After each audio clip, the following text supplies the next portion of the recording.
Hello creators, hello amazing artists. Welcome to our robot project for week 6. Can you believe it? We're already in week 6.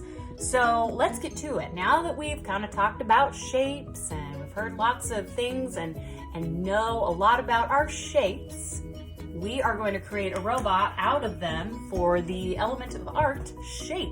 So we're basically going to build a robot on a piece of paper with different shapes. Oh man, I had a lot of fun doing this one, and I'm going to reveal my finished one at the end, so stick with me here. Okay, so a couple things you're gonna need. Some, of course, pieces of paper here. It could be colored, it could be white, it's totally up to you.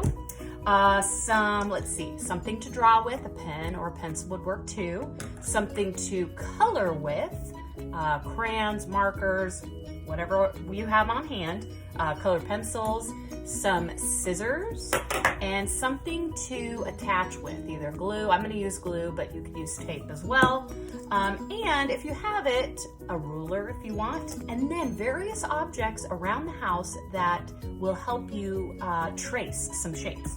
So what you're going to do is you're going to use one paper here, and you're going to think of different shapes that you want for your robot and either draw them using a ruler or a straight edge, whatever you have that's straight, or an object that is the same shape that you want. So for instance, I really wanted kind of a rectangle square type shape. So I just found this Christmas card and I thought it would work perfect. So what I'm gonna do is I'm gonna place it on my paper here and hold it down and trace, going around it,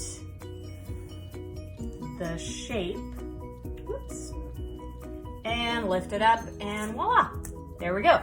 Now if I don't really like this shape, if I let's say I wanted it to be a little bit smaller, I could take a ruler or whatever straight edge I have and draw it a little bit smaller there. Okay, so I think I'm gonna use this square right here for the body, the middle part of my robot. So what I'm gonna do next is, if I did this on colored paper, then I could just go ahead and cut it out.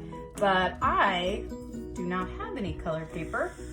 So what I'm gonna do is I am going to choose a color and color it in thick and thirsty, as we say in the art room. Now notice, friends, Miss Einerson, when she is coloring thick and thirsty, she is taking her crayon or her marker, whatever you have, and I am coloring in one direction with my hand, not scribble scrabble everywhere.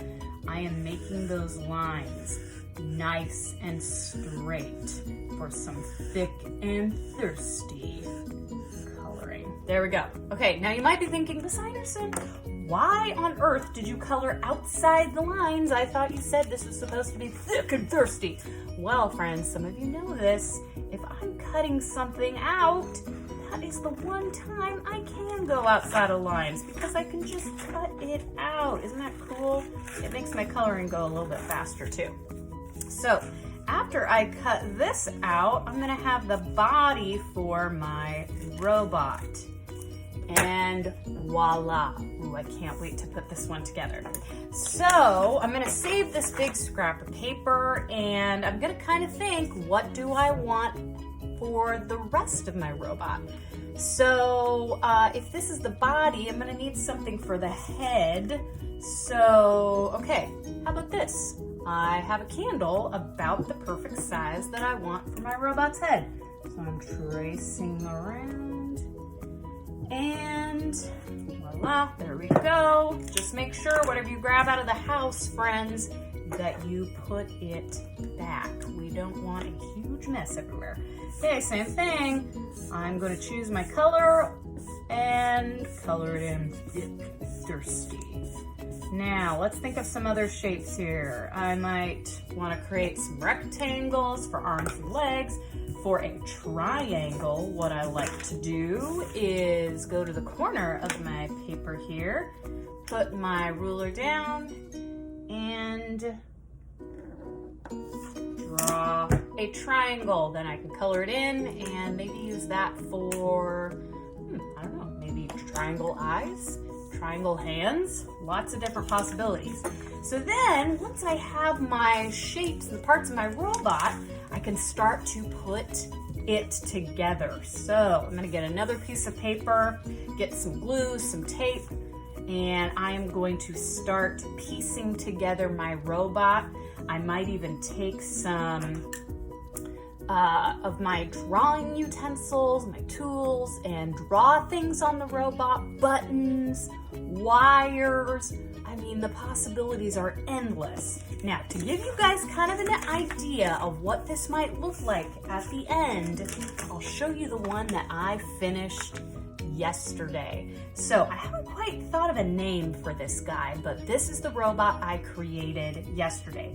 So you can see here, I've got a square for the body. I've got another square inside, lots of circles on the head, rectangles for the hands and the legs, the arms and the legs, and even triangles for the feet. I mean, friends, you can just really go to town, and I've got tons of ideas for you. And you don't have to do this, friends, but I thought when I was looking at my robot on a plain white background, I was like, no. I need to jazz this up a little bit. So I added lots of different lines in the background with washable markers. Ding, ding. And then I painted a little bit of water over them to kind of create a paint type look for the background of my robot. So I cannot wait to see your shape robots. I cannot wait. They are going to be awesome, and I hope you guys have a lot of fun with shapes.